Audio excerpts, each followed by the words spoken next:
Hello everyone, welcome back to another video on how to fix online. In today's video, I am going to show you how to fix login problems with public mobile account.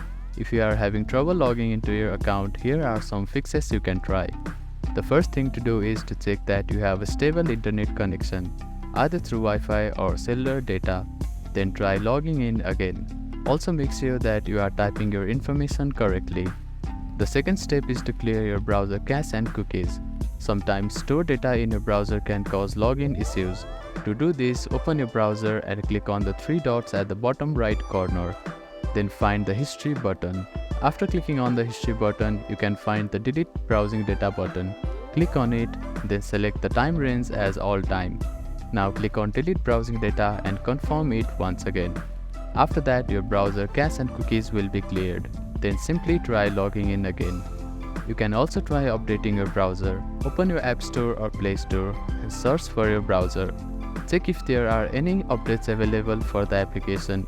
You will see an update button. Tap on it to download the latest version of it. If the issue still persists, try accessing the login page using a different web browser or device. I hope these fixes helped you to get logged into your account. If none of the above steps resolve the issue, reach out to the public mobile customer support for assistance. They may be able to provide further troubleshooting steps and help you solve your problem. If you have any questions, please let me know in the comments below. Do not forget to like and subscribe for more helpful tips and tutorials. Thank you for watching.